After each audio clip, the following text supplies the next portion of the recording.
Bienvenidos, bienvenidas. Esto es UMA Divulga Podcast.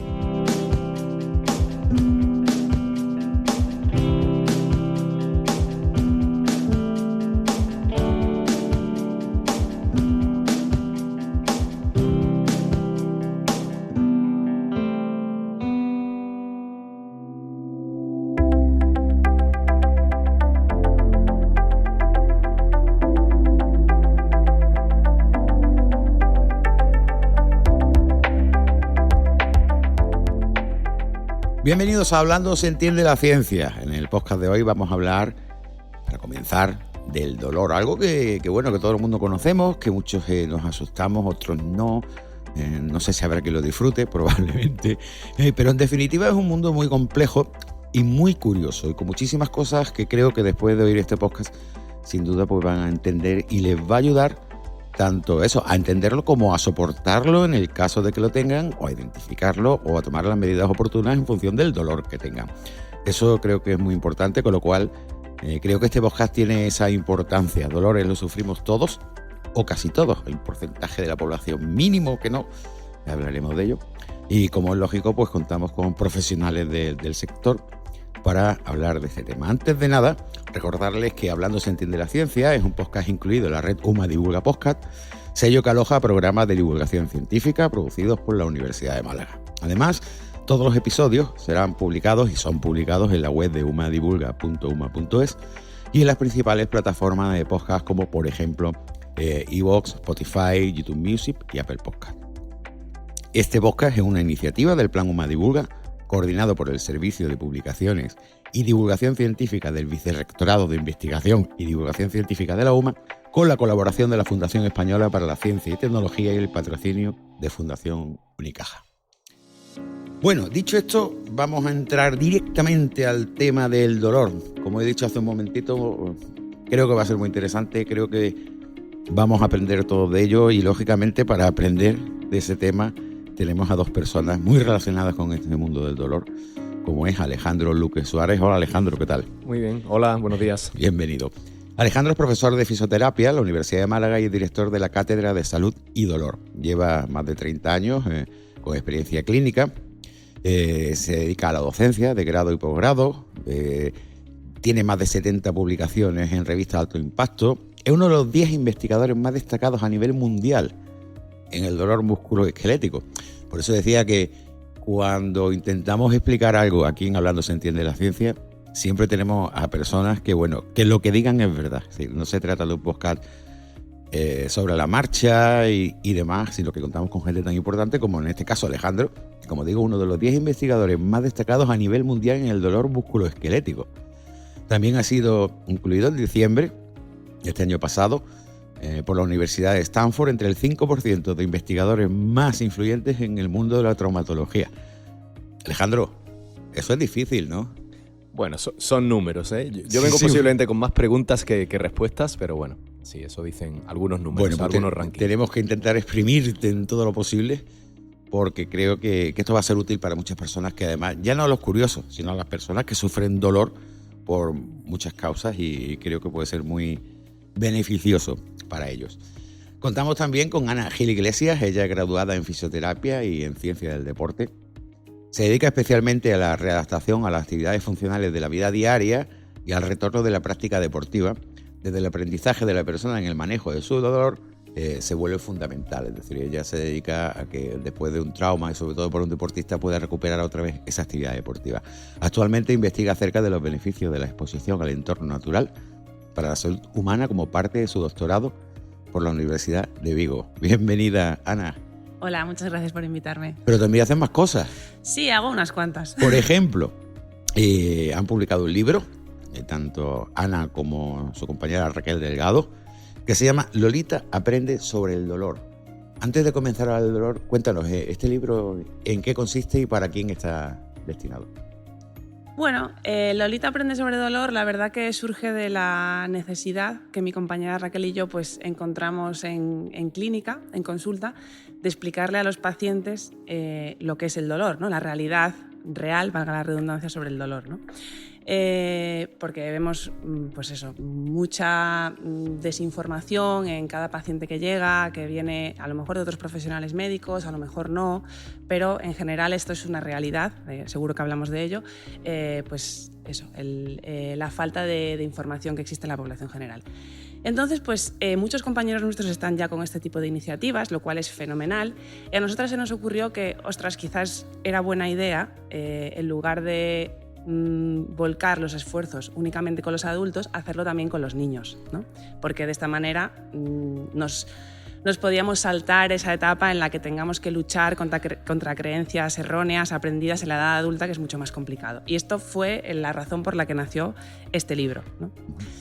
Y bueno, es un libro que está dirigido tanto... Es para niños, pero en realidad también es para adultos. Está camuflado, ¿no? Sí, es como para las dos cosas, porque está como dividido en dos partes. Sí. Entonces, la parte inicial es una parte un poco formativa, entre comillas, para el adulto, para que pues, se familiarice con los conceptos que después vamos a desarrollar en los cuentos, con conceptos que a lo mejor pues, van un poco en contra de sus creencias. Normalmente la persona que de la calle, vamos a decirlo así, tiene un concepto de dolor que quizás se aleja un poco de la realidad, entonces pues intentamos construir ese concepto correcto.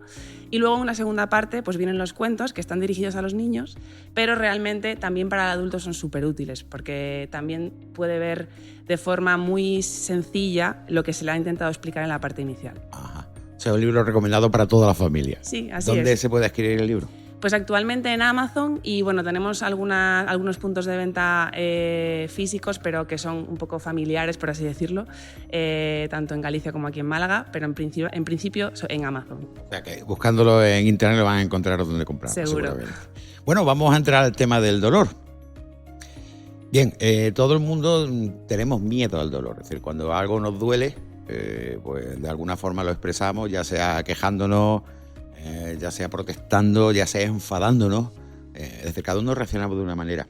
Es decir, cada uno psicológicamente respondemos de una manera, bueno, algunos parecidos, pero en definitiva una variedad de respuestas distintas, ¿no?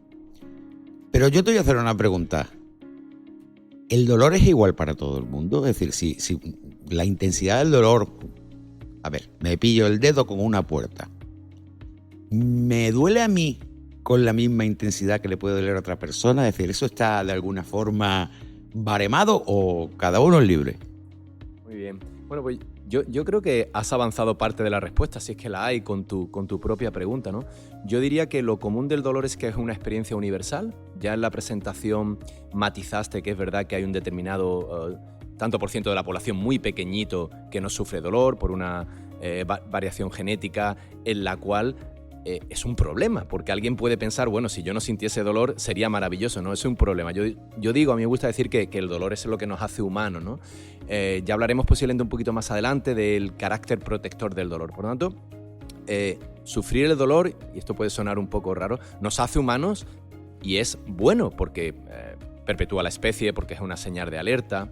Y en referencia a tu pregunta de si por qué percibimos o si es que percibimos los humanos diferente el dolor uno con respecto a otro, yo creo que en tu pregunta ya adelantabas una respuesta. El dolor es una experiencia unipersonal y multifactorial. ¿Qué quiere decir unipersonal? Unipersonal es que es única y propia del ser que lo experimenta, y multifactorial es que está modulada e influenciada por múltiples factores. ¿Cuáles son esos factores? Pues hay un factor que va a sonar mucho, o prácticamente todos ellos, que es el factor biológico. Es decir, todos venimos con una marca de serie desde que nacimos o de que estábamos en la barriga de nuestras madres, pero también todos venimos y tenemos una psiquis, lo que se llama el factor psicológico, pero todos vivimos en una sociedad y en un entorno social, es decir, rodeados de una familia, rodeados por una cultura, con aspectos religiosos o no, en un contexto día a día. Y además a mí un concepto que me gusta mucho, que se maneja mucho en ciencias del deporte y en salud, que somos seres dinámicos complejos, que viene a reforzar lo que acabo de decir. Dinámicos, ¿qué quiere decir? Que continuamente cambiamos. Es decir, que incluso tú o yo, una misma experiencia dolorosa la podemos sentir y sufrir de una forma diferente en función del momento de nuestra vida.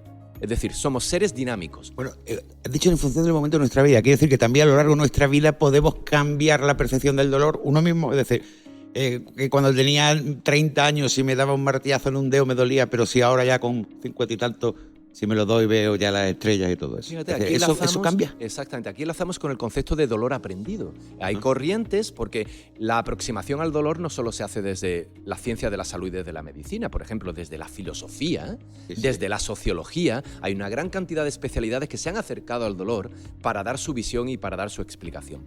Y como te decía, desde la pedagogía hay una visión que el dolor se aprende. Se aprende quiere decir que está influenciado por tus experiencias previas. Sí, que por ahí estaba leyendo también suelto que el dolor es una emoción también a la vez, ¿no? Es decir, que... Bueno, tú mismo además, justo contestando a Alejandro, has dicho una palabra fundamental, que es percepción.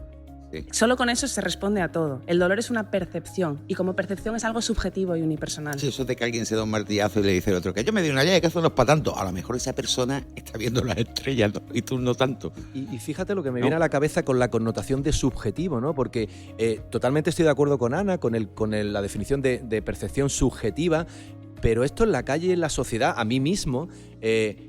genera, en cierta manera, un efecto negativo. Cuando decimos subjetivo, parece que no estamos validando la experiencia de la persona. Es decir, si es subjetivo, no es real. No tiene que ser verdad. Entonces aquí enlazamos también con algo que nos encanta mucho. Como le ha pasado a muchas personas con la fibromialgia durante mucho tiempo.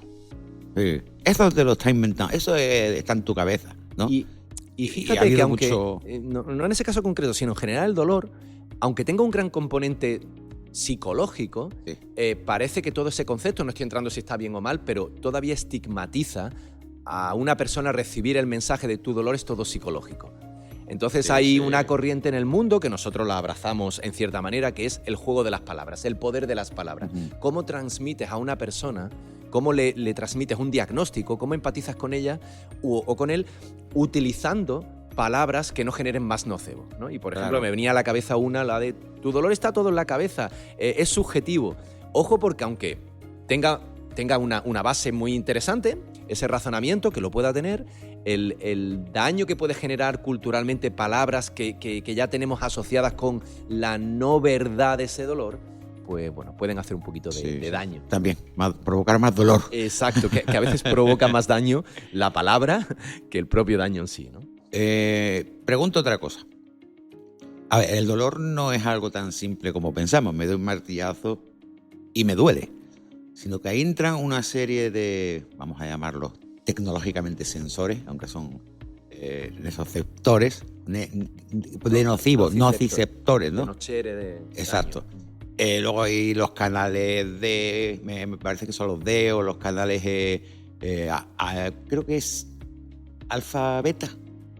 Las fibras. Sí, las fibras, luego las terminaciones nerviosas, o sea que realmente hay unas interneuronas inhibidoras, el dolor se modula, o sea, para alguien que procede del mundo de la tecnología todavía lo veo más parecido a un circuito.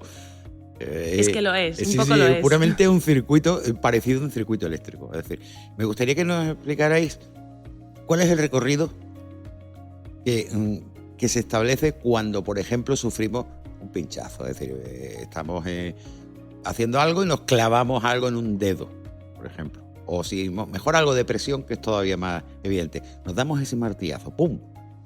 ¿Qué ocurre? ¿Cómo llega ese golpe hasta nuestros cerebros? ¿Y por dónde va pasando? Bueno, esa es una pregunta súper interesante y realmente yo es por aquí donde muchas veces comienzo a explicar a las personas qué es el dolor, ¿no? Nos vamos un poquito más atrás antes de explicar esto. Cuando tú le preguntas a una persona de dónde viene el dolor, la gente normalmente te dice de aquí, ¿no? Y se toca algún sitio. Es decir, el dolor viene del tejido, viene de un brazo, viene de donde te das ese martillazo y realmente para mí es el fallo, la raíz del problema. Que las personas siguen basadas en ese modelo cartesiano, que así es como se denomina, de dolor, de donde el dolor viene del tejido. Y el dolor realmente, lo ha dicho Alejandro antes, es una alarma. Como alarma viene de nuestro sistema nervioso. El objetivo principal de nuestro sistema nervioso es nuestra supervivencia, que estemos bien. Y el dolor es una herramienta que tiene nuestro sistema para avisarnos de que algo va mal. Y es por esto que es necesario. Partiendo de esta base, el dolor es una respuesta. Yo siempre lo digo así, no es una pregunta, no es algo que sube, es algo que baja, ¿no? Es un output, es como le llamamos. ¿Este output cómo se genera? Pues cuando tiene que ver con factores mecánicos en este sentido, ¿no? que acabas de comentar, pues ese martillazo comienza en un dedo, vamos a ponernos, pues en ese dedo existen una serie de sensores, ¿vale? Esos sensores van a recibir el estímulo de ese martillazo y esto se va a transmitir de forma como una corriente eléctrica. ¿Sí? No, se transmite la forma en la que nuestro sistema nervioso comprende, vamos a decirlo así, el lenguaje de nuestro sistema nervioso es la corriente eléctrica, ¿sí? Que se transmite a través de los nervios. Entonces, nuestros sensores de presión en este caso sensan. Sensan no es lo mismo que percibir, ¿vale? Esto iremos después. Sensan esa información, esa cantidad de kilos que acaban de impactar pues, en el dedo. Se transmite esa información en forma de electricidad y va viajando por nuestros nervios, ¿sí? Hacia la médula espinal. En la médula espinal se produce una sinapsis, que es como una conexión entre dos neuronas, y esa información sigue subiendo hasta el sistema nervioso, ¿no? Hasta arriba del todo, hasta el cerebro. Una vez llega ahí, toda esa información se procesa. La información de la cantidad de kilos que han impactado en mi dedo. Pero no solo esa información, se procesa toda la información que a la vez está procediendo de todo el resto del cuerpo. De tus pies, de tu hígado, de tu intestino, de tu cerebro, etc. También se procesa a la vez toda la información que llega del exterior, todo lo que estás viendo, todo lo que estás sintiendo, relacionado con lo que antes estaba comentando Alejandro, que en cada momento somos diferentes, somos dinámicos.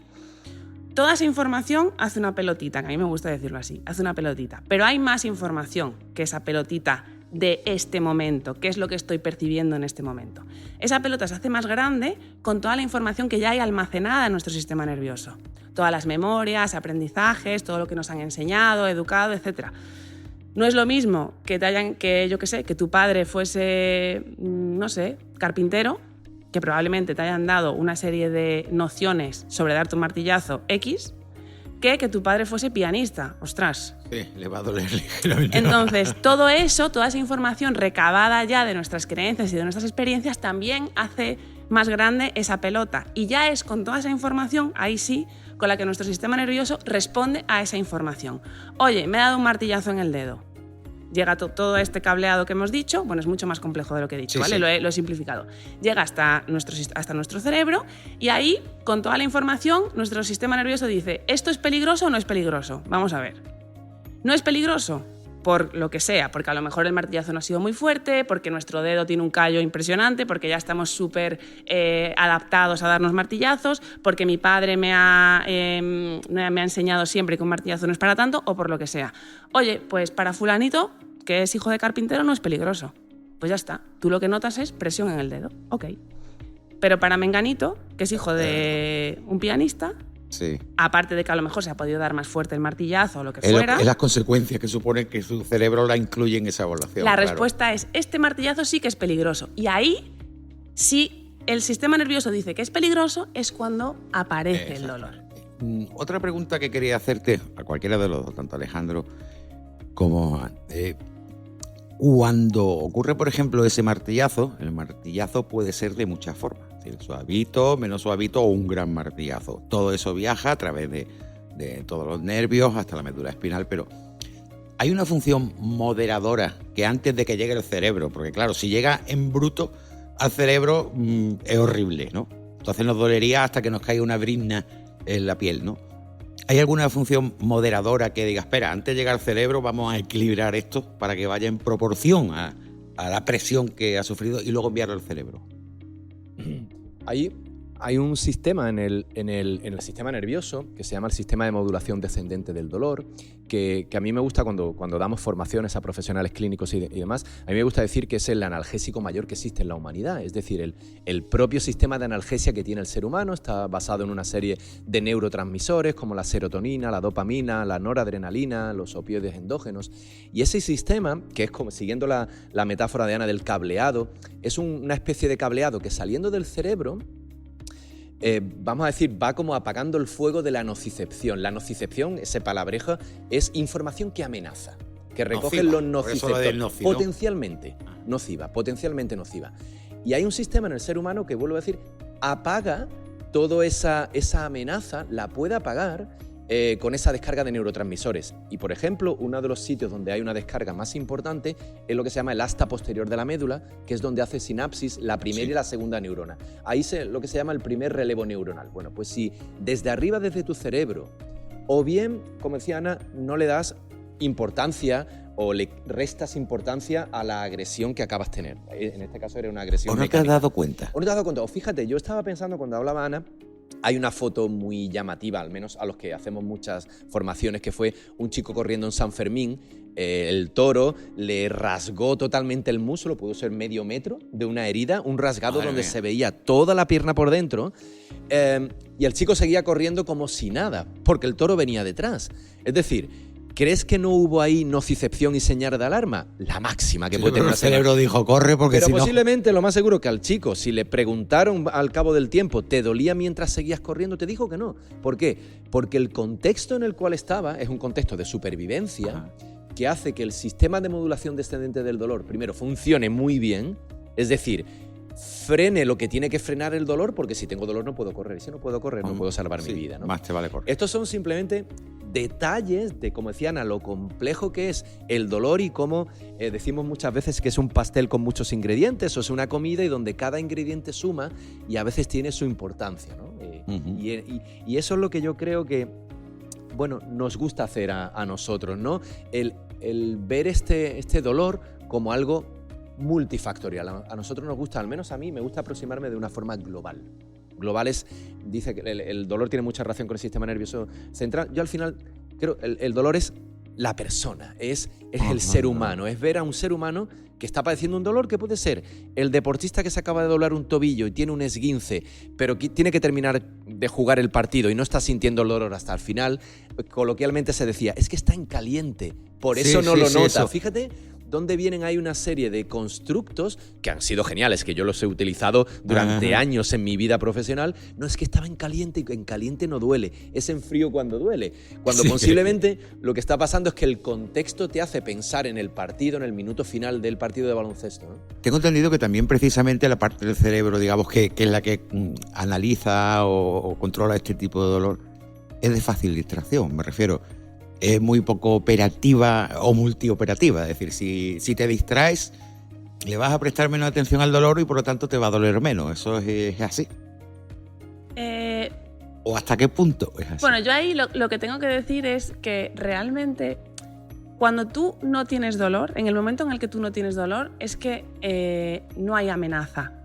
Para tu sistema no hay amenaza. Ya al margen de que haya zonas del cerebro que se puedan distraer más o menos. Digo que duela menos. Sí, pero es justamente lo que acaba de comentar Alejandro. O sea, es como algo tan global que hay tantos puntos que pueden hacer que duelan menos o más. Sí. Que sí, por supuesto la atención es un foco principal, pero no solamente la atención. Hay factores infinitos que pueden alterar tu percepción de dolor. Volvemos a la palabra percepción, ¿no? Entonces, es subjetivo en cada momento, para cada persona, en cada lugar. ¿Hasta qué extremo es subjetivo? Es decir, vosotros que habréis tratado con muchos pacientes, ¿y hasta qué extremo os puede decir, madre mía, con lo que duele esto, esta persona siente dolor, pero... Y luego hay otra que con poquito pues sufre muchísimo? Bueno, yo creo, al menos para mí, esto se trata de discernir en nuestras opiniones y no de tener el mismo enfoque los tres que estamos aquí sentados a la mesa. No, yo no tengo ninguno, yo estoy preguntando. Sí lo tienes porque la verdad que has atinado con muchas de las cosas que llevas planteando. A mí no me gusta decir que es subjetivo, a mí me gusta decir que es una experiencia unipersonal, que además no estoy siendo nada ocurrente, porque esa es la definición que da la Organización Mundial para el Estudio del Dolor, que es una experiencia unipersonal, ¿no? Entonces, al final, el dolor es una experiencia de la persona, porque, vuelvo a repetir, lo mismo tengo mi sesgo, lo de subjetivo, claro, yo no lo llego a entender. Yo precisamente venía a ese punto. Porque para mí es objetivo, para mí... Pero mira, puede ser lo que tú dices. Eso es una pregunta, ¿no? Porque yo intento ponerme en el lugar de los oyentes, ¿no? Que están diciendo, vale. Una cosa es como tú te lo tomes y otra cosa es químicamente, por decirlo así, o neuralmente, o como sea lo que ocurre en tu cuerpo. Independientemente de las personas que no tienen la capacidad de sentir el dolor por una enfermedad, dentro del rango general, ¿Hay factores que influyen que, por ejemplo, esas interneuronas inhibidoras, yo tenga más o tú tengas más o menos, y entonces la respuesta, ya no psicológica, sino la física, sea diferente? Igual que hay personas rubias, personas morenas, personas... Para mí, ahora seguro Alejandro también tiene más cosas que decir, para mí, por supuesto que sí, es adaptación. Al final, percibir más o menos dolor, voy a volver un poquito atrás donde Alejandro ha comentado el tema del dolor se aprende. Percibir dolor por ciertos estímulos se asocia, o sea, es biológicamente real. Sí. En el sentido de que cuando tú aprendes a tener dolor, cuando tu sistema aprende a reaccionar con dolor a un tipo de estímulo, es porque se ha generado una conexión. No es aire y con subjetivo, ahora sí que puedo hilar un poco. Con subjetivo igual parece esto, ¿no? Como subjetivo es todo etéreo, que no hay nada palpable. Sí, lo que pasa evidentemente no es como darte un martillazo en el dedo, ¿no? Pero cuando tú tienes dolor, existen vías, existen neuronas que se conectan y eso es palpable, eso es verificable. Es objetivable. Es objetivable, efectivamente. Efectivamente. Y ahí es cierto, le doy la razón a Alejandro, que se puede malinterpretar. Cuando tú aprendes a tener dolor, cuando tú tienes dolor, cuando, por ejemplo, esto es algo muy típico en mi práctica clínica, porque yo trabajo mucho con deportistas, ¿no? Y tienen dolor cuando hacen peso muerto, ¿no? Muchos de ellos, porque trabajo mucho con deportistas de fuerza, dolor lumbar en el peso muerto. En muchos casos, ese dolor no hace falta ni que levantes la barra del suelo para que aparezca.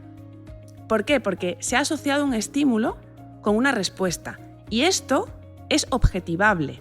Hay una conexión neuronal que, como cuando aprendes cualquier cosa, se ocurre. Y esto es tejido, esto es palpable. Lo que pasa es que no lo puedo tocar como una mano, como una herida. Pero cuando se genera ese aprendizaje de el peso muerto me genera dolor, o más bien el peso muerto es peligroso, hay dos neuronas que se conectan.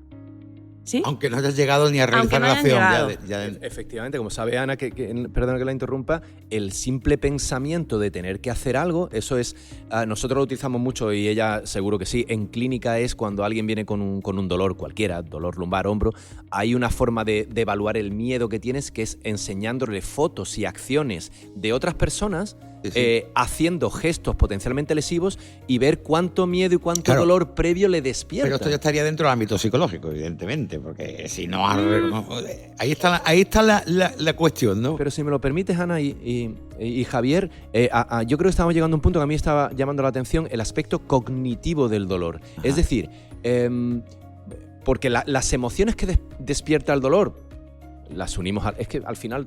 Todo es el ámbito psicológico, porque el ser humano no se puede dicotomizar en un cuerpo y una cabeza, ¿no? Ajá. Que a veces, me venían muchas ideas a la cabeza, hemos incurrido, yo el primero, hace años en el cerebrocentrismo del dolor. ¿A qué me refiero? Que con Descartes, como decía Ana hace 3 siglos, creíamos que todo dolor venía de los tejidos y si te pasaba algo, sentías dolor en una parte de tu cuerpo, es porque algo estaba fallando tisularmente en ese tejido. Con las teorías de Patrick Wall, de John Bonica, de toda la revolución en los últimos 50-60 años, entra el componente del cerebro, que tiene mucho que ver. Por ejemplo, ¿a qué me estoy refiriendo? El síndrome del miembro fantasma, en el amputado, duele una zona del cuerpo que no tienes. Con lo cual, empiezan a fundamentarse las teorías de que no hace falta tener daño en el tejido. Tu cerebro, por decirlo de alguna forma, es capaz de, decirlo de alguna forma, generar dolor sin tener una amenaza periférica. Que sí central, pero no periférica, ¿no? Entonces, hemos caído, por avanzar un poco como ha ido la ciencia, del todo dolor está en el tejido al cerebrocentrismo. Si no encuentro nada en tu tejido, oye, tu dolor está en la cabeza. Y a mí, perdona que ahora esté a lo mejor variando el discurso que estábamos llevando, también ahora sabemos que no todo es así, porque hay que tener cuidado cuando a una persona le decimos todo está en el mal entendimiento que tienes del dolor. Si tú quieres, puedes solucionarlo y si lo entiendes bien, etc. A mí eso me parece optimismo cruel, que decía Harry en su libro de la falta de atención. Eso es optimismo cruel, ¿por qué? Porque un ser humano no es solo un cuerpo. Ya avanzamos a ver que un ser humano es un cuerpo y un cerebro o una cabeza, una psiquis, pero es que es un ser humano que vive en un entorno, que vive en una sociedad. Por tanto, circunscribir el problema del dolor no solo al entendimiento, que ya hay mucho que hacer en cómo una persona concibe su dolor, lo percibe, lo entiende. Esas son las tareas que nosotros hacemos en educación en dolor. Sí. Darle sentido al dolor. No se trata de hacer clases magistrales, pero cuando la persona sabe básicamente cómo funciona el dolor y qué sentido tiene, esa reconceptualización del dolor ya ayuda muchísimo. Pero ahora lo que yo estaba introduciendo es ir un paso más adelante, que a veces eso incluso es insuficiente, porque vivimos en una sociedad. A mí me gusta mucho cuando nos dicen, oye, para estar sano hay que hacer deporte todos los días, dormir 9 o 10 horas, meditar, comer bien y tal. Claro, y yo pienso, no todos nosotros tenemos la opción de hacer todo eso, ni tener el acceso a todos esos servicios. Eso es lo que me refería con el optimismo cruel, ¿no? De que el ser humano, ahí no se acaba la historia, en el tejido, en el cerebro, en relación al dolor, sino que hay una sociedad alrededor, pues que obviamente debe acompañar o no debe acompañar. Bueno, ahora vamos a cambiar de tema dentro del tema, porque ya estamos hablando del concepto del dolor, sabemos que es para una alarma y que el dolor es bueno en el sentido de que nos protege de ciertas cosas, pero a lo mejor no todos los dolores son buenos. Y dice, ¿hay tipos de dolores? Me refiero a un dolor agudo, un dolor crónico. Bueno, el dolor en sí, desde mi punto de vista, sí es bueno, porque siempre es una alarma de que algo no va bien. Incluso en un dolor crónico, que supongo que iría por ahí la pregunta. Sí, bueno. No voy a decir que el dolor es bueno, pero el dolor te está avisando de algo. Siempre te está avisando de algo. Entonces, vamos a decir dolor con sentido, con un sentido biológico, a mí me gusta llamarlo así, y dolor sin sentido biológico, ¿no? Un poco así. Entonces, el dolor agudo lo asociaríamos más a un dolor con sentido biológico. ¿Por qué? Porque el dolor te está avisando de que tienes que hacer algo, tienes que ejecutar una acción para alejarte del peligro. Ostras, me da un martillazo, pues me tendré que mirar... O el fuego, ¿no? Vas a tocar algo fuego, que está caliente. Pues me tendré que mirar la mano o lo que haya puesto en el fuego para ver si tengo algún tipo de herida, me tengo que desinfectar, tengo que ir al médico, etc. Por esto el dolor es bueno, porque si no hubiese dolor, pues no te enterarías. Si a lo mejor pasado mañana tienes ahí la herida súper infectada y te tienen que amputar la mano, por poner una exageración. Y luego, por otro lado, está el dolor crónico o dolor de larga duración, que nos gusta más llamarlo así. Creo que a partir de 6 meses, ¿no? Cuando se sí, bueno, a ver, el tema de Alejandro creo que está conmigo en esto, ¿no? Ponerle una temporalidad es un poco... difícil. Como etiquetarlo, no es estándar, ¿no? Es como para, desde el punto de vista médico, para poder etiquetarlo, más que nada, yo creo, desde mi punto de vista. Un ejemplo, tú que te dedicas a la traumatología, ¿no? Fisioterapia. Sí. Vale, cuando uno se rompe las costillas o tiene fisuras grandes, me llegó a pasar con un accidente en Moto 4. A mí me decía todo el mundo, después de 3 meses que te está doliendo, ahora ya se te va a quedar un montón de tiempo, que te van a doler. A mí no me ha vuelto a doler. A mí me dolió esos 3 meses y después, y hace ya 5 o 6 años, a mí no me molesta para nada. Es decir, si me sigue doliendo durante eso, como me decía la gente, ya sería un dolor crónico, ¿no? Sí, un dolor crónico, persistente, de larga duración, es aquel que persiste más allá de la curación del tejido. O sea, durante esos 3-4 meses es agudo. Sí, ¿no? Porque exactamente. Me están doliendo como y duele, ¿eh? Sí, mi percepción particular es que las costillas duelen cuando se rompen. Pero después de, entre comillas, curarse, a mí no me ha vuelto a doler. Pero en el caso que me hubiera vuelto a doler, se habría convertido en un dolor crónico, ¿no? Como le pasa a mucha gente que le duele una rodilla de que hace años que tuvo un accidente y cuando va a llover, dice... Sí, un poco es así. Cuando ya no hay un motivo tisular del tejido que requiera ese dolor, que requiera una alarma por parte del sistema nervioso de, oye, ten cuidado, oye, pon un foco aquí porque nos estamos recuperando, etc. Cuando ese tejido ya se ha recuperado y el dolor persiste, implica que ese dolor está formado por otros factores más allá del tejido. Pero esto hay que cogerlo mucho con pinzas, porque muchas veces el tejido se ha recuperado... ¿Y tú sigues con el dolor? Pero no se ha readaptado el tejido. Es decir, mi costilla se ha vuelto se ha soldado, se ha reparado, pero yo no le he dado ningún tipo de estímulo. Entonces me duele, pero no me duele porque la costilla siga rota. Me duele porque a lo mejor la costilla y todo el tejido que está alrededor está desacondicionado. Porque yo a lo mejor me han dicho que tengo que intentar no hacer esfuerzos para no respirar muy fuerte, tengo que estar en posiciones X e Y, entonces yo he dejado de hacer muchas cosas, con lo cual mi tejido está desacondicionado. Entonces, ¿qué es lo que habría que hacer ahí? Reacondicionar el tejido, que es uno de los fallos también principales que hay en una recuperación, ¿no? ¿Y otros tipos de dolores? A mí cuando estaba en la línea de lo que estaba comentando Ana, cuando un dolor se hace persistente, y dirás, ¿por qué están diciendo persistente y crónico? Bueno, pues otra vez por el poder de las palabras. Hay un movimiento a nivel mundial también. ¿Cuánta psicología tiene esto del dolor? Bueno, yo creo que yo creo que la vida es psicología. Sí, ¿no? pero es curioso porque en la aplicación de explicar el dolor está entrando el concepto psicológico, social, de aprendizaje, cultural, familiar. Exactamente, está entrando muchísimo. Religioso, de sentido de la vida. En algo que realmente es meramente, vamos a llamarlo, biológico. Físico. Así que, pero en cambio está tan fuertemente influenciado. Yo creo que como todo en la vida en general, el dolor en particular, pero todo en la vida en general, ¿no? Se trata de interacciones entre personas y seres humanos, ¿no? Con psiquis, en un entorno, ¿no?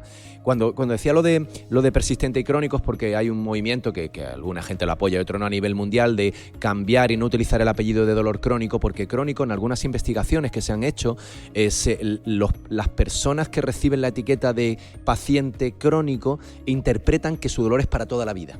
Entonces, esa etiqueta se está intentando sustituir por dolor persistente, no exactamente igual, pero para intentar evitar lo que se llama la nocebización a través del lenguaje. E hilando con lo que decíais, de cuando un dolor que ha tenido una causa aguda pasa a cronificar, en teoría, cuando la reparación del tejido ya está hecha, e incluso cuando hay una adaptación del tejido a las nuevas exigencias que había dejado de tener en la fase de remodelación y ahora vuelve a recuperar, hay lo que se llaman factores que los anglosajones le llaman top-down, de arriba abajo. ¿Qué quiere decir? Que ahora parece que los detonantes de ese dolor ya no tienen que ver con factores desde el tejido y la periferia, porque hay gente que ha tenido un latigazo cervical, el famoso whiplash en el coche, se recuperan, no hay ya problemas, y cuando pasan por el sitio del accidente vuelven a tener sudoración, les vuelve a doler el cuello. ¿Por qué? Si ahí no ha habido ni una nueva adaptación del tejido a una nueva carga, ni ha habido una amenaza a nivel químico, mecánica en el tejido, y sin embargo vuelve a aparecer el dolor. Quiere decir que psicológicamente nosotros nos podemos provocar dolor. Nosotros y el contexto en el que vivimos. Sí, pero me refiero, ya separémoslo de esa experiencia. Es decir, pero y eso está muy bien, perdona Javier, muy bien documentado. Es decir, no estamos descubriendo cosas de los últimos 5 años, sino lo que pasa que parece que nunca se ha validado y se ha pensado, esta persona va a pensar que estoy loco, pero yo no tengo nada, pero cuando paso por el sitio del accidente me duele. Y nos ha dado vergüenza incluso reconocerlo. Perdona que os interrumpa, es que justamente esto es interesantísimo que has puesto este ejemplo, Alejandro, porque justo lo que estábamos hablando antes, bueno, a lo mejor no hay nada en el tejido que estoy viendo, pero un problema que tenemos es que somos organismos opacos, no nos podemos ver por dentro, y menos a nivel microscópico. Pero ¿por qué me duele al pasar por el sitio en el que he tenido el accidente? ¿O por qué me duele al entrar en el coche? Porque yo ya he generado esa asociación. He aprendido que el dolor, he aprendido que el coche es peligroso o que este sitio es peligroso. Se ha generado una conexión entre neuronas. Esa conexión es tejido, es real, es palpable. Lo que pasa es que no con la mano. Claro. No es psicológico. Yo creo que un paso por sí. No sé, podcast va de todo, ¿no? De ciencia, aquí lo mezclamos no de dar consejos, sino de elevar preguntas más que dar respuestas. Sí. Dice, claro, ¿y esto cómo se trata? La experiencia que tenemos, al menos yo, es que simplemente cuando la gente se siente escuchada y validado su retrato, porque yo creo que al final la población tiene la respuesta. Lo que hay es que dejar expresar, y cuando hay que validar. Y esto que acabamos de decir del poder del contexto está ya perfectamente documentado con los grupos que estudian placebo a nivel mundial. Esto tiene un sentido a nivel científico muy sólido. Esto no es pseudociencia ni nada lo que acabamos de comentar. Estas cosas raras, no, esto tiene ya una base científica, el efecto placebo, el efecto del contexto muy grande. Entonces, a nivel clínico, a veces cuando una persona se siente, vamos a decir, entendida y pone en su cabeza, le da sentido a todo lo que ha experimentado anteriormente, yo ya creo que es un paso, el principal en el tratamiento y en el inicio del tratamiento, ¿no? Creo que esto es muy, muy interesante. Esto daría para muchos programas. Es decir, yo me he quedado con un montón de preguntas que hacer y sobre todo porque encima he leído algo así y me asaltan dudas y demás. Pero bueno, quiero centrar ahora estos pocos minutos de esta parte que nos queda en hablar de la cátedra.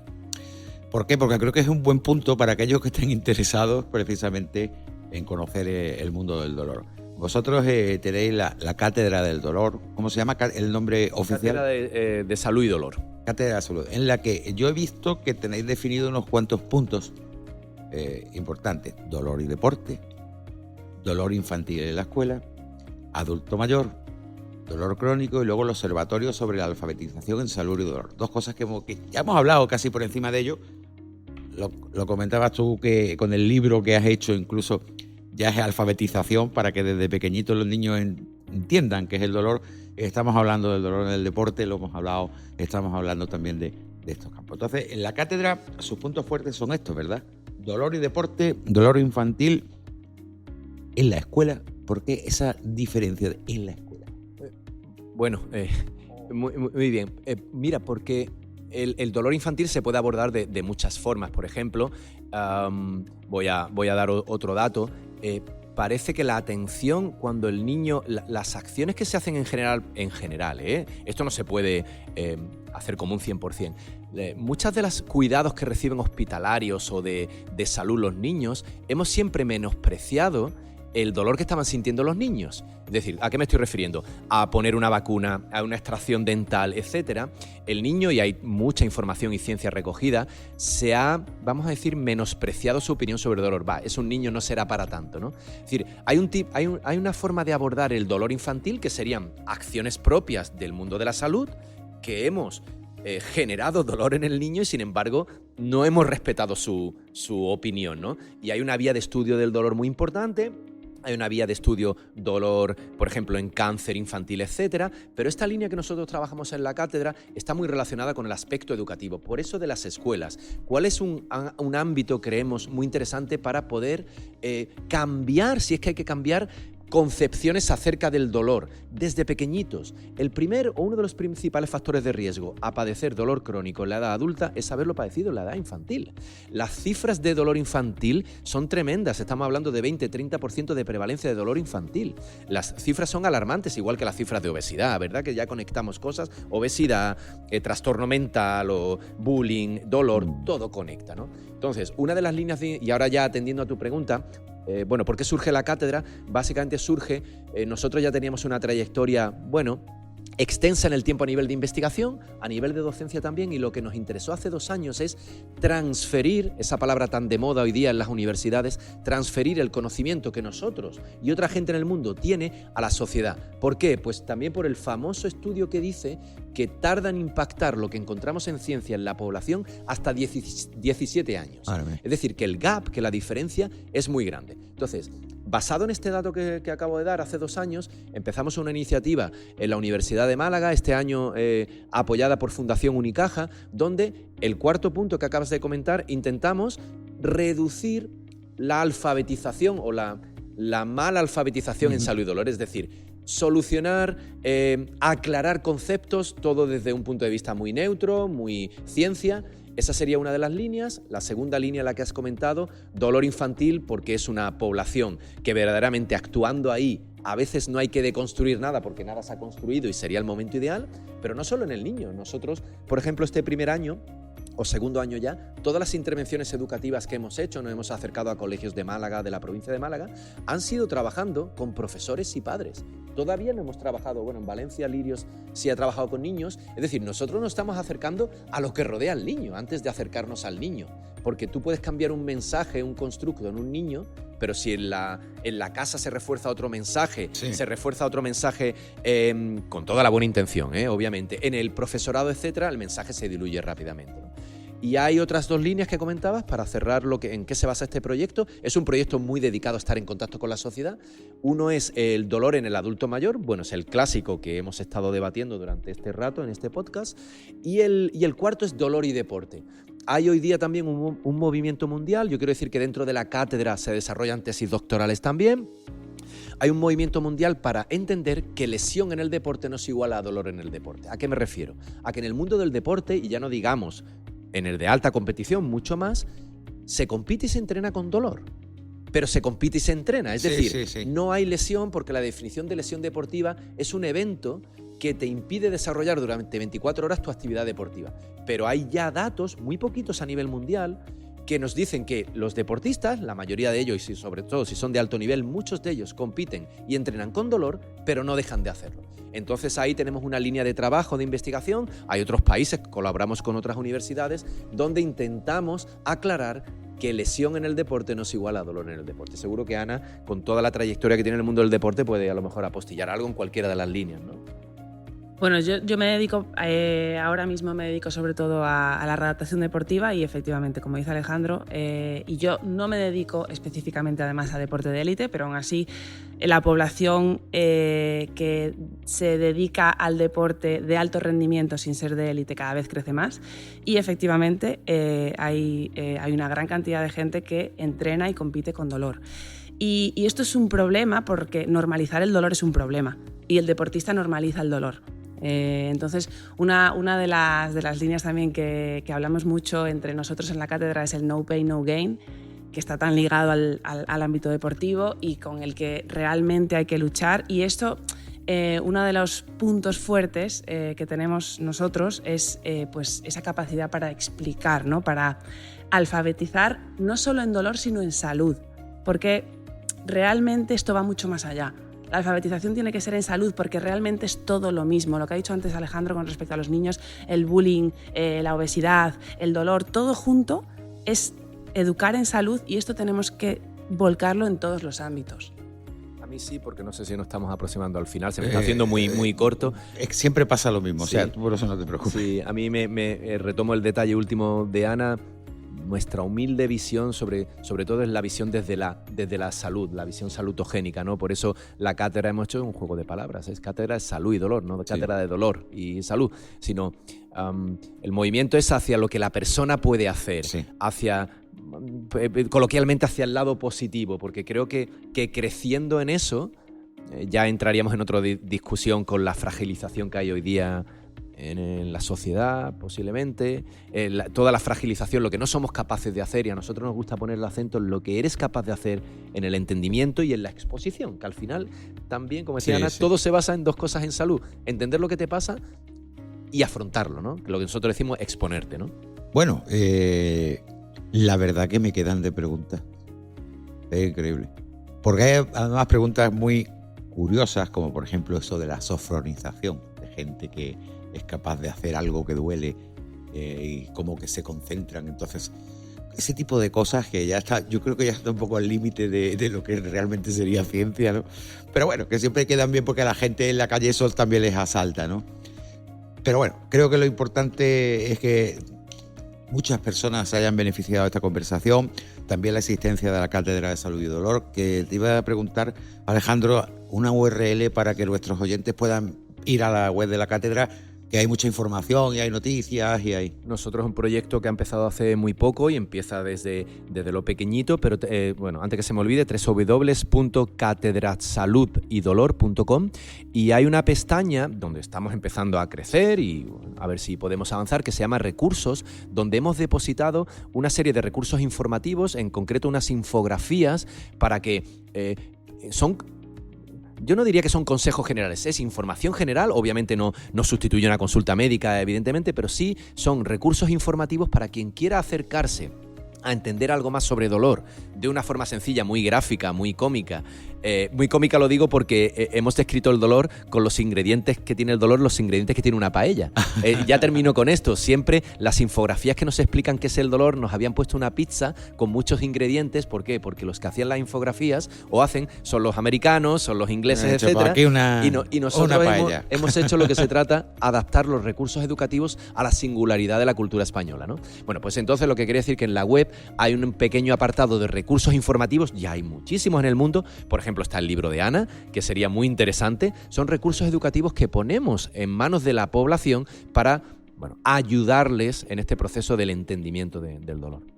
Alejandro Luque Suárez, director de la Cátedra de Salud y Dolor de la Universidad de Málaga, muchísimas gracias por todo lo que nos has contado. También a Ana Gil Iglesias, graduada en Fisioterapia en Ciencia del Deporte y además actualmente investigando acerca de los beneficios de la exposición al entorno natural para la salud humana, como parte del doctorado que estás haciendo con la Universidad de Vigo.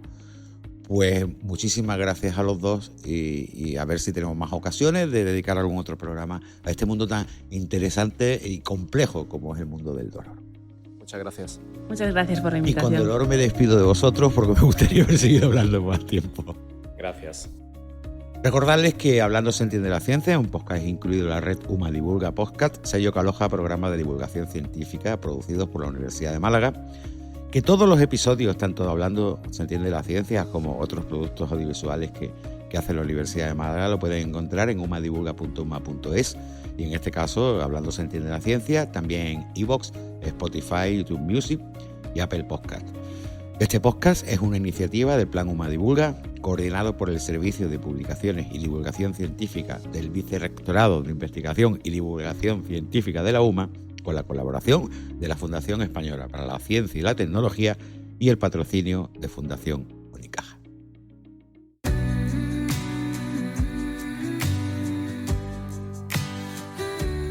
Bueno, nos encontramos en la segunda parte de Hablando se entiende la ciencia, que siempre le dedicamos a UMA Editorial Recomienda.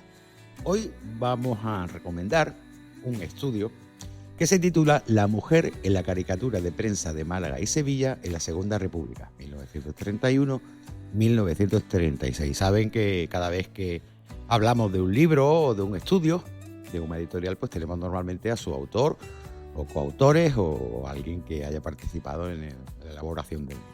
Hoy contamos con Carlos Sarriá Gómez. Él es doctor en Historia, profesor de Historia del Instituto Arroyo de la Miel y coautor de este estudio junto con Fernando Arcas Cubero. Desde aquí le mandamos a Fernando un abrazo y que se mejore, que está resfriado y no podía hablar con fluidez y lógicamente pues no ha podido asistir. También Antonio Albuera Guirnaldos y aquí presente Carlos Sarriá. Bienvenido a Hablando de la Ciencia, Carlos. Oye, os habéis metido en un buen embolado, ¿no? Me refiero a un estudio sobre la mujer en la caricatura de prensa de Málaga y Sevilla en la Segunda República. Tiene que ser complicado, ¿no?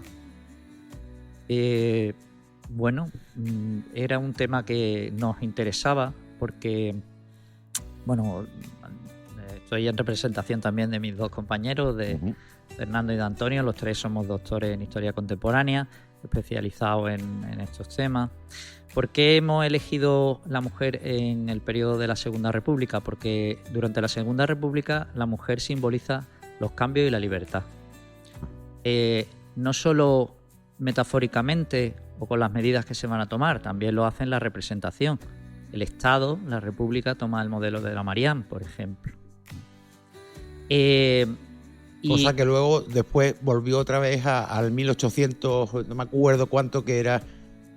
Volvían, digamos, otra vez al principio, las pobres, ¿no? Sí, si se nos escapa un poco ya de esa cronología, porque nosotros paramos en 1936, en julio del 36, pero si damos el salto y iniciamos en el franquismo, quizá viendo el trato que recibió la mujer durante el franquismo, entendemos lo que simbolizó la mujer durante la República. Sí. Es decir, hay una represión específica contra la mujer porque simbolizaba los avances, la libertad, simbolizaba en buena medida también a la propia República. Claro, y la participación en la política, y mujeres como Victoria Kent, exactamente, que realmente fue un momento dulce para ella, bueno, dulce pero complicado, como siempre.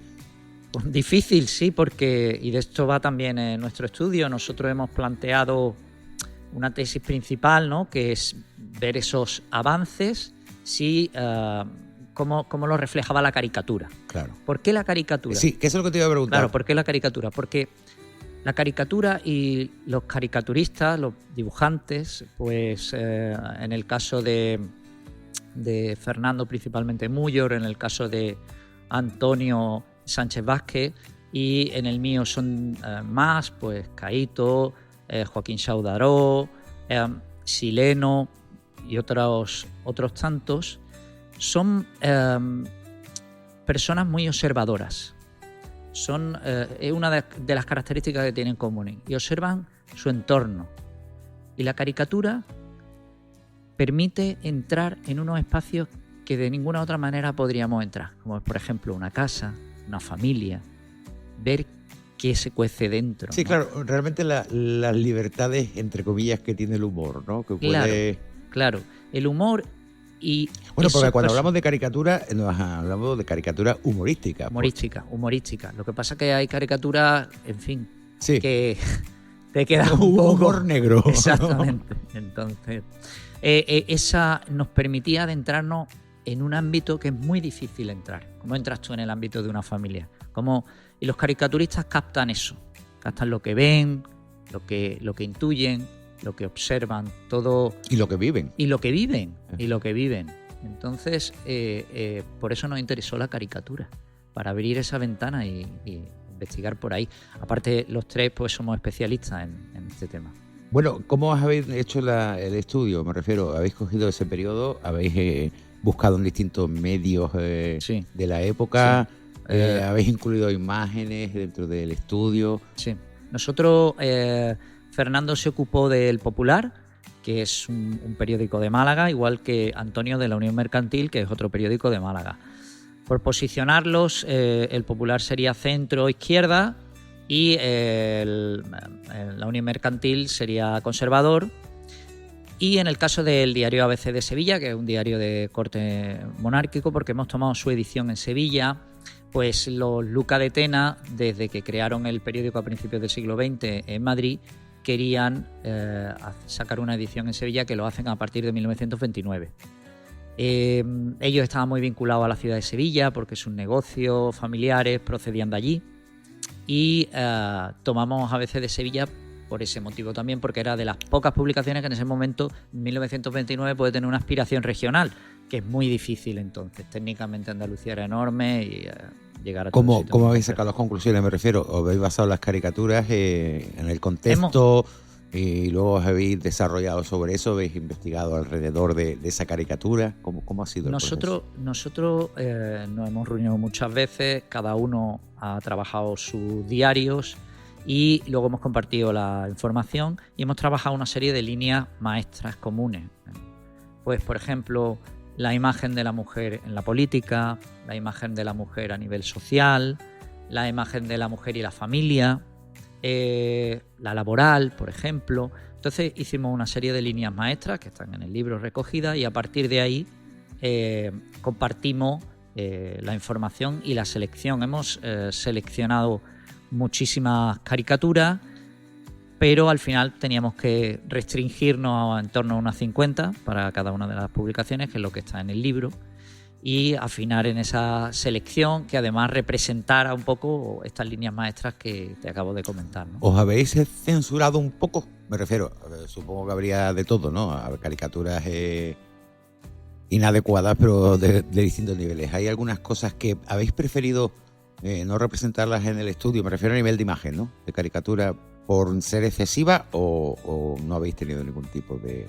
No hemos... Está lo que había en la prensa, y creo que es una selección muy bien realizada, ¿no? Porque y que cumple esas líneas maestras que te acabo de comentar. Uh-huh. Sí que nos ha ido, a lo largo de la investigación, evidentemente, ha ido surgiendo una serie de, por ejemplo, te comentaba antes, el tema del estereotipo sobre las mujeres, ¿no? El tema del estereotipo de la mala conductora, te comentaba antes.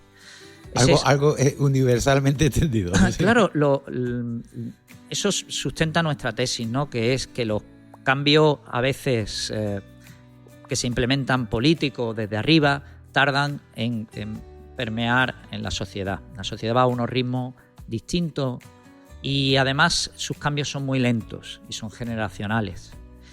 En el caso de la mujer como mala conductora, por ejemplo, en los años 30 empiezan a llegar los primeros utilitarios a España, ¿no? Los tienen las clases pudientes, evidentemente. Se ven más en el caso de ABC, por ejemplo, que está dirigido a unas clases sociales determinadas. Y ya empieza a aparecer desde el inicio el estereotipo de la mujer como mala conductora. Y eso ha ido perviviendo a lo largo de los años. Sin embargo, como bien sabes, luego nos vamos a las estadísticas de los seguros. Sí. Y te dicen hacemos loco más nosotros. Claro, y el seguro es más barato si lo hace una mujer que si lo hacemos nosotros dos. Entonces, entre otras cosas porque los tortazos son de menor...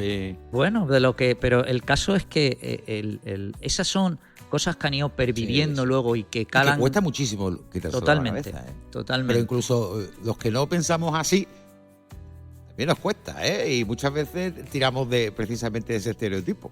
Totalmente. Y tú dices... Uy. Totalmente. Entonces esos estereotipos son muy difíciles de cambiar, los hemos visto a lo largo del tiempo y hay cosas más graves que la Entonces, mala conductora. los estereotipos que ya ves en las caricaturas de la Segunda República ya vienen de atrás, ¿no? Bueno, este en concreto de mala conductora surge en el periodo. Me refiero... A ver, luego hay no estereotipos ya, sino cuestiones de fondo, como por ejemplo puede ser la mujer en la política. Se iniciaba en la política y eso va a abrir su participación. Tú mencionabas Victoria Kemp, María Zambrano, Clara Campoamor. En fin, se está abriendo un mundo para las mujeres nuevo. Eso se refleja en las caricaturas. Y está también un tema que, por desgracia, sigue hoy día, y es el tema de la violencia contra la mujer. La violencia a veces es explícita y a veces es subliminal. Es decir, es agredirla por su aspecto físico, por los años, y eso lo refleja también la caricatura. Te iba a preguntar, ¿habéis analizado 3 medios? Cada uno de una tendencia política más o menos, no muy definida del todo, pero bueno, uno se ve que es centro-izquierda, el otro más conservador y a la vez pues todavía más, ¿no? ¿Habéis notado un mayor abuso de la mujer en las caricaturas en algunos de los medios? Es decir, ¿el más conservador o el menos conservador era más salvaje o menos salvaje? ¿O iban todos a la par? A veces es menos explícito en el caso de la violencia contra la mujer. Quizá está asociado, y en el libro lo reflejo, porque a veces va dirigido a unas clases medias altas, conservadoras, monárquicas, y no estaba bien visto que tu mujer apareciera con un ojo morado en el encuentro social de iguales. Entonces, en el caso de ABC se denota que pero eso no elimina su presencia, ¿eh? Yo planteo en el libro que muy probablemente eso quedaría en el interior de las familias y que serían únicos testigos las mujeres y sus hijos, ¿no? Que al final es los que en muchos casos solo quedan supeditados a esa violencia, ¿no? Es decir, que no había tampoco una gran diferencia en las caricaturas, independientemente de o dependiente de la ideología política, no. En el caso de la Unión Mercantil y del Popular, que mis compañeros podrían puntualizarlo mejor, pero no, cuando se ve, más o menos siguen unas líneas similares, con los matices que cada dibujante incluye, ¿de acuerdo? Porque cada uno de... ¿Tú eso lo ves como humor negro, simplemente humor negro, o lo ves con algo más detrás? Esas caricaturas, es decir, tenía algún fin, casi todo tiene un fin. Entonces mi pregunta es, bueno, ¿era porque tocaba, porque era una forma fácil de hacer humor y demás, o tenía algún otro fin? Desprestigiar a las mujeres porque habría gente que estaría en contra de que tuvieran más poder o que estuvieran en la política? ¿Había algo de eso? Caricatura refleja el debate que hay en la sociedad en ese momento, o lo intenta. Por ejemplo, cuando nos vamos al periodo de la discusión en las Cortes sobre dar el voto a la mujer, que refleja la Constitución del 31, eso es lo que las caricaturas ahí es donde inciden, entonces te las encuentras concentradas en ese periodo. Los temas que van surgiendo son coincidentes con debates sociales. Te voy a poner otro ejemplo muy concreto. Cuando llegan las Navidades suelen aparecer caricaturas de el hombre llegando borracho a casa, que es uno de los roles o estereotipos también que se mantiene, y la mujer esperándolo para regañarle o con la familia. Ese, por ejemplo, se reproducía muchas veces cuando llegaba esa época, ¿no? Van sacando temáticamente en distintos momentos debates o cuestiones que van surgiendo, ¿no? Los políticos son los más fáciles de seguir.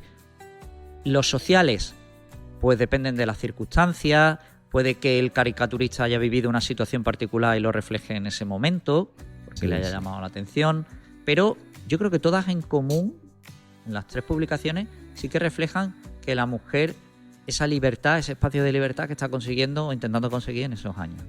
Sí, que desde luego recordemos que precisamente durante la Segunda República fue cuando las mujeres pudieron votar, pudieron tener cargos políticos, el figura divorcio, incluso el aborto. El poderte inscribir con un nombre que no fuera del santoral, en fin. Sí, un montón de libertades que después ya, evidentemente, pues se eliminaron. Y ahí empezó otra época que si llegáis a hacerla de esa época ya hubiera sido tremendo. Porque se ha llegado hasta relativamente hace poco, en la que incluso la publicidad podíamos ver, me acuerdo, una chica con el ojo morado, y era para decirle que el marido le había comprado un horno y que ya no le iban a poner el ojo morado más veces porque ya iba a hacer más rápido haciendo la comida. Pero bueno, ¿cómo se podía publicar esto, no? Hay un documental muy interesante, es corto, pero dura unos 20 minutos, de Isabel Coixet, que se llama La mujer es cosa de hombre, que analizó la publicidad de los años sobre todo a partir de los años 60, y lo extrae y lo va mezclando con imágenes del telediario de casos de violencia de género, y bueno, es bastante chocante cuando lo ves. Vosotros habéis cogido precisamente el periodo de la República, entre otras cosas, de la segunda en concreto, por ese momento, digamos, de libertad, ¿no? Sí. Y que evidentemente también el nivel que podía ver las caricaturas, aunque siguieran siendo un poco, no iban a ser tan extremos, ¿no? Se podía quejar la gente en aquella época y decir, oye, esto es inapropiado, no sé qué, no sé cuánto, retirar caricaturas. ¿Sabías si de alguna forma la sociedad se molestaba en eso? En los años 30 nosotros no hemos percibido ningún tipo de censura, salvo la que se podrían imponer los propios caricaturistas. Sí que te puedo comentar en el caso de ABC, pero eran cuestiones propias internas de la prensa, que había disputas entre los caricaturistas por ocupar espacios mayores, porque mi caricatura vaya primero o arriba. Sí, pero no había una preocupación, ¿no? Pero no, esas eran las discusiones, no por el mensaje en sí. Carlos, ¿dónde se puede descargar o ver este estudio? Este estudio ha sido publicado por el Servicio de Publicaciones de la UMA. Editorial, se puede descargar a través de la página del Servicio de Publicaciones, y también está físicamente, pues en el Servicio de Publicaciones se puede adquirir, y en las principales librerías de Málaga está también disponible. Voy a recordar la URL de UMA Editorial, sobre todo para aquellos que no la conozcan: www.umaeditorial.uma.es. Ahí pueden entrar y buscarlo porque estará accesible además. Sí. Y libremente puedes descargárselo y vérselo. ¿Cuántas hojas son? Bueno, unas pocas, el libro claro, gordo. Porque hemos... Sí, lo tengo en la mano, UMA Editorial, y son unas 250 páginas con un montón de caricaturas, con lo cual eso está bien porque no solo lo lees, sino también ves la representación gráfica, ¿no? Que también eso tiene su mensaje. Claro, una de las cosas que nosotros hemos intentado también en el libro es que el lector interprete por sí mismo. No queremos intervencionismo de el detalle, sino claro, que también, la caricatura hable por sí misma. Claro, es que esa parte de la caricatura es muy importante, cómo se representa físicamente, ¿no? Claro. Aquí de hecho hay uno que dice, si te preguntas que quién te manda, dices que es una señora muy guapa. Y si me da propina para que diga la verdad, ¿qué le digo? Y se ve a un hombre bajito y una mujer súper alta, ¿no? Es decir, como dándole una imagen de fuerza, ¿no? Sí. Por eso digo que el contexto muchas veces hay que verlo también con la imagen, y tenéis un montón, madre mía. Sí, en torno a unas 150. Sí, eso iba a decir. Había entendido antes 50, pero he dicho no. Sí, son 50 más o menos por publicación. Y en torno a unas 150 en global. 50 para cada uno de los diarios. Bueno, pues Carlos Sarria Gómez, coautor de La mujer en la caricatura de prensa de Málaga y Sevilla en la Segunda República, junto con Fernando Arcas Cubero y Antonio Albuera Guirnaldo, pues muchísimas gracias por estar aquí. Me gustaría haber contado también con tus compañeros, pero bueno, tú los representas a ellos perfectamente. Gracias. Y recomendar a todos pues que ya que tienen la posibilidad de tenerlo descargado de la web de UMA Editorial, le echen un vistazo, porque eso nos da que pensar, ¿no? Cómo los tiempos van cambiando, cómo suben, cómo bajan, cómo suben y vuelven a bajar, y que esto es al final un tío vivo, la vida, ¿verdad? Una montaña rusa. Pues gracias a ti, Javier, por la invitación, y bueno, espero que en una próxima ocasión podamos estar los tres contigo de nuevo. Estaría encantadísimo. Y a ustedes pues recordarles que pueden seguirnos a través de UMA Divulga y en las plataformas de iVoox, Spotify, YouTube Music y Apple Podcast, porque tenemos muchos más como este de Hablando sin Tener la Ciencia en la que intentamos, como saben, acercarles no solo la ciencia, sino a las personas que lo hacen posible desde aquí. Muchísimas gracias y hasta el próximo podcast. La red podcast UMA Divulga es una iniciativa coordinada por el Servicio de Publicaciones y Divulgación Científica del Vicerrectorado de Investigación y Divulgación Científica de la Universidad de Málaga, con la colaboración de la Fundación Española de Ciencia y Tecnología y el patrocinio de Fundación Unicaja.